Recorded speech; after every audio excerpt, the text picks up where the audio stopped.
नमस्कार। इस समय आप देख रहे हैं news in India. News in India में आपका स्वागत है।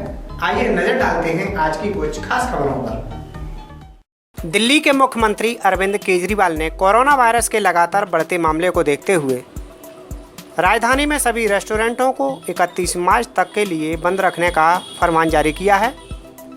गुरुवार को प्रेस वार्ता में उन्होंने कहा कि रेस्टोरेंट्स में खाने पर बैन रहेगा, लेकिन फूड डिलीवरी जारी रहेगी। सीएम केजरीवाल ने कहा कि राज्य में किसी भी जगह सेमिनार, कॉन्फ्रेंस या अन्य उद्देश्यों को लेकर 20 या उससे ज़्यादा लोगों को एकजुट होने पर इजाज़त नहीं दी जाएगी।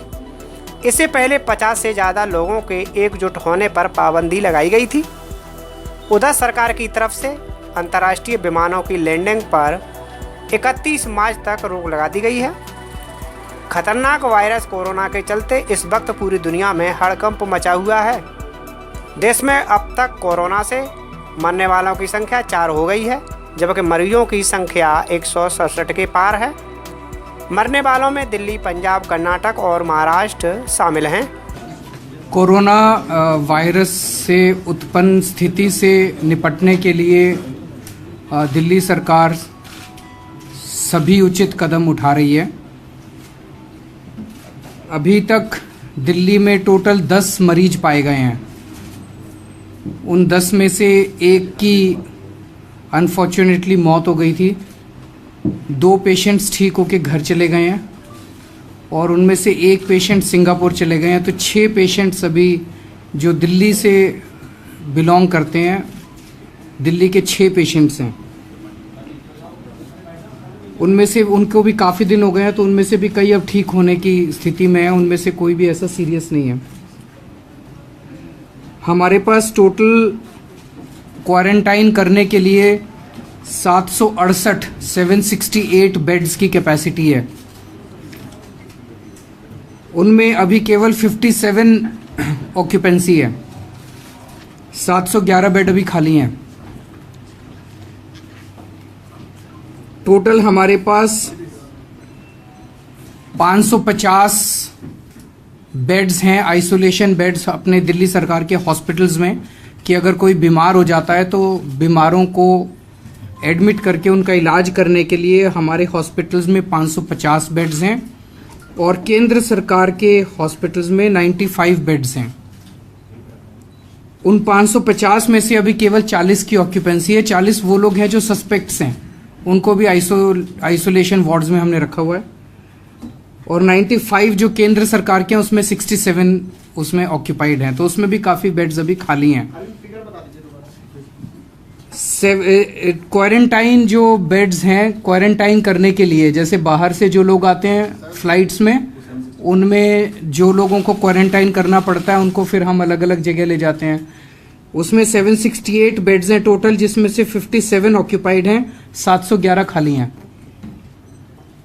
हमारे हॉस्पिटल्स के अंदर 550 बेड्स हैं, अगर बीमार पड़ते हैं लोग उन बीमारों का इलाज करने के लिए। ये क्वारंटाइन के लिए नहीं है, बीमारों का इलाज करने के लिए है। 550 बेड्स हैं, जिसमें 40 की ऑक्यूपेंसी है, 40 सस्पेक्ट्स हैं, उनकी ऑक्यूपेंसी है। और केंद्र सरकार के 95 बेड्स हैं, जिसमें से 67 की ऑक्यूपेंसी है। आज कुछ निर्णय लिए गए हैं, वो उनकी मैं आपको जानकारी दे देता हूं। एक तो दिल्ली के सारे रेस्टोरेंट्स बंद किए जा रहे हैं। इसमें वहीं रेस्टोरेंट के ऊपर बैठ के खाना वर्जित किया जा रहा है, लेकिन टेक अवे, अगर आप कई लोग हैं जो केवल रेस्टोरेंट पे निर्भर करते हैं अपने खाने पीने के लिए, तो टेक अवे या होम डिलीवरी जो है वो बंद नहीं की जा रही है, लेकिन रेस्टोरेंट के ऊपर बैठ के खाना बंद किया जा रहा है। उसी तरह से आज एजुकेशनल इंस्टीट्यूट्स जितने थे, ITIs, polytechnic, universities, colleges, schools, वो सभी बंद कर दिए गए हैं। ये सब 31 मार्च तक के लिए है जो मैं कह रहा हूँ, ये सब बंद कर दिए गए हैं। और इनका टीचिंग और नॉन टीचिंग स्टाफ वो अब अपने अपने इंस्टीट्यूट्स में नहीं आएगा, वो घर से ही काम करेगा। इसके अलावा जिन लोगों को क्वारंटाइन किया जा रहा है एयरपोर्ट्स के ऊपर, क्वारंटाइन, उनको सेल्फ क्वारंटाइन के लिए कहा जा रहा है कि अपने घर जाके अब आप अलग कमरे में रहिए, उनके ऊपर स्टैंपिंग करनी शुरू कर दी है। उनके, क्योंकि कई देखने में मामले आए कि वो लोग भाग जाते हैं या वो लोग क्वारंटाइन नहीं कर रहे, तो ये स्टैंप उनके हाथ पे लगाई जा रही है। पब्लिक प्लेस में अगर किसी को भी स्टैंप लगा हुआ व्यक्ति दिखाई दे तो उसको तुरंत अपने घर वापस जाने को कहा जाए। और उस ऐसे लोगों को हम कहना चाहते हैं कि आप दूसरों को भी बीमारी फैला सकते हैं। आपको अगर क्वारंटाइन करने के लिए कहा गया है तो आप क्वारंटाइन रहिए। ये बहुत खतरनाक बीमारी है जिससे सारी दुनिया परेशान है, और अगर आप ऐसा नहीं करेंगे तो फिर सरकार को के पास कोई ऑप्शन नहीं बचेगा, फिर हमें सख्त कदम उठाने पड़ेंगे और हो सकता है आपको गिरफ्तार करना पड़े, हो सकता है आपके खिलाफ एफआईआर करनी पड़े। हमारा जो ट्रांसपोर्ट डिपार्टमेंट है, हम लोग डेली सभी बसेस का डिसइंफेक्शन कर रहे हैं, डेली सभी आईएसबीटीज का डिसइंफेक्शन कर रहे हैं, सभी मेट्रोज का किया जा रहा है, और हमारे सभी बस डिपोज में, चाहे वो क्लस्टर के हों चाहे डीटीसी को, सभी बस डिपोज के अंदर सुबह 10 बजे से 12 बजे तक और शाम को 4:30 से 6:30 बजे तक ऑटोज का, टैक्सीज का, ग्रामीण सेवा का, प्राइवेट जो पब्लिक सर्विस व्हीकल्स हैं उनका भी डिसइंफेक्शन फ्री में किया जा रहा था। लेकिन वहाँ बहुत बड़ी बड़ी लाइनें लगने लग गई, तो आज ये निर्णय किया गया कि सुबह 10 बजे से 6 बजे तक पूरा दिन प्राइवेट व्हीकल्स का भी डिसइंफेक्शन किया जाएगा। जो भी आएगा उनका डिसइंफेक्शन किया जाएगा, और अगर किसी डिपो पे ज़्यादा भीड़ लगेगी तो वहाँ पे मैन पावर भी डबल कर दी जाएगी। एक ये देखने में आया पिछले कुछ दिनों में कि जो हमारे इंटरस्टेट बसेस हैं, लॉन्ग डिस्टेंस जो आती हैं इंटरस्टेट बसेस, उनमें काफ़ी कमी आई है। जम्मू कश्मीर ने टोटल बंद कर दिए हैं, नेपाल ने टोटल बंद कर दिए हैं। सभी लोगों से हमारी हाथ जोड़ के अपील है कि स्थिति की नाजुकता को समझते हुए कम से कम घर से बाहर निकलें, ज़्यादा से ज़्यादा घर के अंदर रहें, जो भी काम है घर से ही करने की कोशिश करें। प्राइवेट सेक्टर की सभी कंपनी से, प्राइवेट सेक्टर के सभी इंस्टीट्यूशन से हमारी विनती है कि आप अपने अपने एम्प्लॉयज़ को घर से काम करने का ऑप्शन दीजिए, घर से काम करने के लिए कहिए, ताकि वो दफ्तर ना आए, ताकि कहीं भी भीड़ ना हो, और अगर ज़रूरत ना हो तो सब लोग अपने अपने घर के अंदर ही रहें।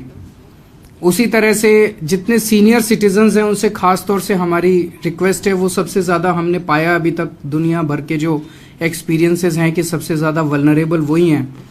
तो सीनियर सिटीजन से ख़ास तौर से कि हम लोग देखते हैं कई बार सुबह और शाम को वो वॉक करने के लिए निकलते हैं और झुंड में इकट्ठे होते हैं, तो अभी थोड़े दिन अगर हो सके तो अपने अपने घर में रहें, बाहर ना निकलें। सबसे ज़्यादा एहतियात सीनियर सिटीजन्स को बरतने की ज़रूरत है। एक निर्णय और लिया गया अभी 2-4 दिन पहले, हमने कहा था कि 50 से ज़्यादा गैदरिंग अलाउ नहीं की जाएगी। Social, cultural, political, religious, academic, sports, seminars, conferences, वो 50 को कम करके 20 कर दिया है। 20 से ज़्यादा कोई भी गैदरिंग अलाउ नहीं की जाएगी। मेरी सभी लोगों से अपील है कि घबराने की ज़रूरत नहीं है, एहतियात की ज़रूरत है, अपने को बचाने की ज़रूरत है। जितना हम अपने आप को बचाएंगे उतना हम इससे बच पाएंगे। कल जो एक हादसा हुआ सफदरजंग हॉस्पिटल के 7th फ्लोर से, एक मरीज ने अपनी खुदकुशी कर ली, तो सबको ये समझने की ज़रूरत है कि इसमें अधिकतर लोग, ये ऐसा नहीं है कि कोरोना वायरस अगर बीमारी हो जाए तो जान चली जाती है, अधिकतर लोग बच जाते हैं, अधिकतर लोग बच रहे हैं। जो वल्नरेबल कुछ सेक्शन है जो जिनके लिए ये घातक सिद्ध होता है, तो डरने की ज़रूरत नहीं है, अपने आप को बचाने की ज़रूरत है। तो एक तो अपने आप को बचाने की ज़रूरत है, और बाई चांस अगर हम कैरियर हैं तो दूसरों को ना हो इसकी एहतियात बरतने की ज़रूरत है। ये ज़्यादा से ज़्यादा सब लोग एहतियात बरतें और जब सब लोग स्वस्थ रहें, ऐसी हमारी कामना है। सर, ये आप कह रहे हैं कि ये एयर टू एयर नहीं फैलता है, लेकिन क्या कारण आपको लगता है कि रेगुलेटर स्टिक करने के बाद भी बढ़ता चला जा रहा है, कि क्या वजह मानते सर आप? जब मैं आपको पता है ये कैसे फैलता है, जैसे मैंने पिछली बार भी बताया था कि ये 2 तरह से फैलता है बस। एक है कि अगर मैं बीमार हूँ, मैंने खांसा या मैंने छींका, तो जो वो है जो थूक है, उसके जो कण हैं, वो अगर आपके ऊपर आके सीधे गिर गए तो आपको हो सकता है आपके मुंह पे, आपकी नाक पे, आंख, नाक और मुंह, इन तीन के जरिए ये शरीर के अंदर एंटर करता है। अगर आपके उस पे आके गिर गए और आपके अंदर एंटर कर गए तब ये हो सकता है। एक तो तरीका ये है कि डायरेक्टली, इसीलिए कहा जाता है कि 1 मीटर की दूरी बनाए रखें, ताकि अगर कोई भी बाई चांस खांसता है या छींकता है सीधे आपके ऊपर नहीं गिरेगा। दूसरा है, मैंने आपको, मैं बीमार हूं और मेरे को खांसी आई, मैंने मुंह के आगे हाथ रख लिया और आपसे हाथ मिला लिया, तो आपके हाथ पे आ गया और आपने अपना हाथ अपने यहाँ पे खुजली हुई आपने मुंह पे ले गए, यहाँ पे खुजली हुई आप अपनी नाक पे ले गए, ये आपके अंदर एंटर कर जाएगा। एक और, अगर मैंने थूका या खांसा और वो इस सरफेस पे गिर गया, इस सरफेस के ऊपर दूसरे आदमी ने हाथ रख दिया और वो उसने मुंह या नाक या कान पे रख दिया, तो ये इस तरह से फैलता है और इस तरह से तेजी से फैल रहा है। इसकी दिक्कत दो हैं।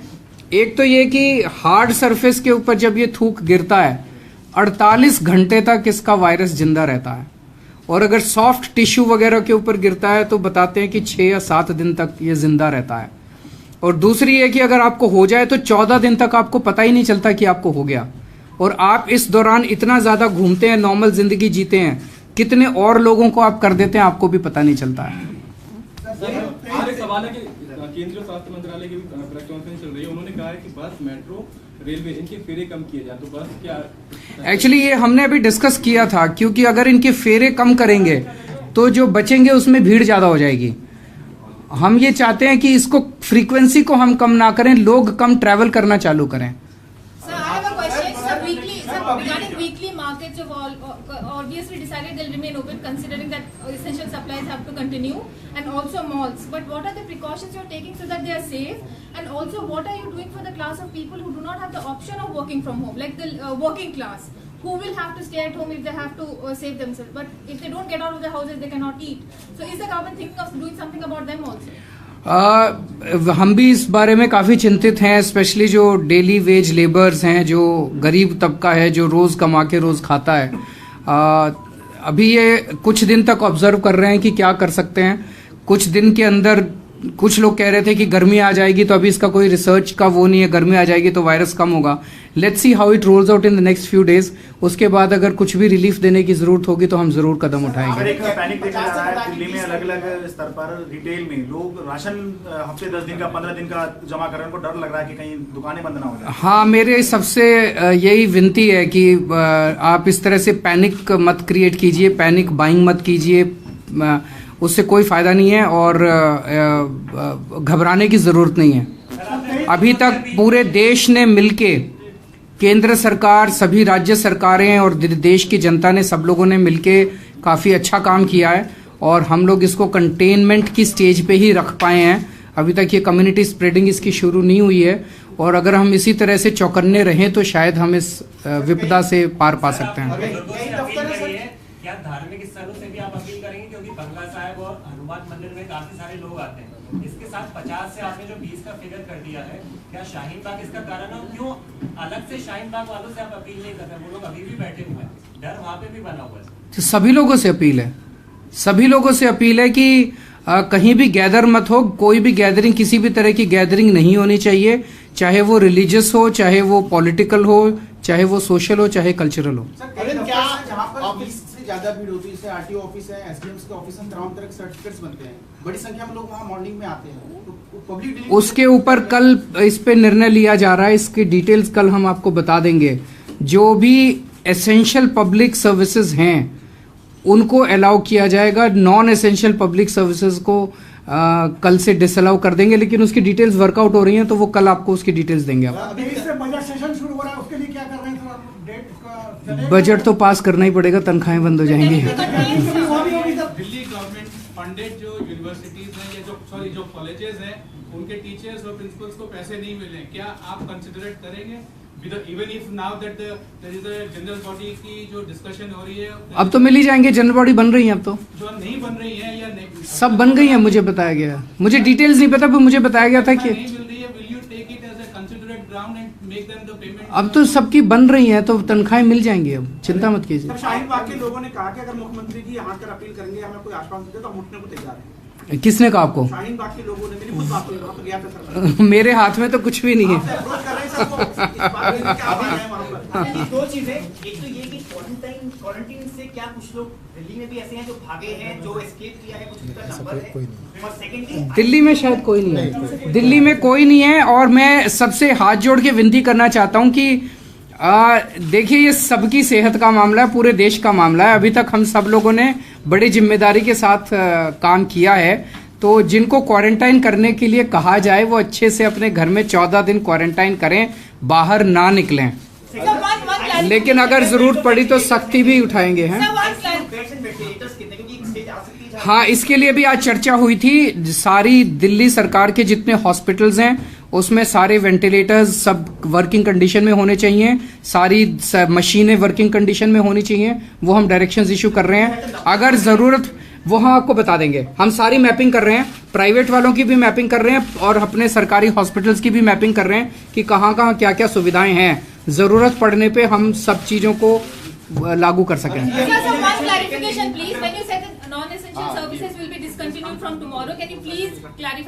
इसीलिए मैंने अभी बोला नहीं था, I just answer that question. कल आपको पूरी डिटेल दे देंगे। रास्ते तो हर मोड़ पर बदल जाते हैं, पर दिशाएं कभी नहीं बदलती। जैसे कि हम और हमारा साथ, हर दिशा में आपके बच्चे के साथ, आज कल और हमेशा के लिए। Seel Ganga Smarak inter college, Mainpuri road, Madai, Sikohabad, जनपद फिरोजाबाद। सब्सक्राइब कीजिए न्यूज इन इंडिया को और बेल आइकन को दबाइए न्यूज से जुड़ी लेटेस्ट वीडियोज सबसे पहले देखने के लिए।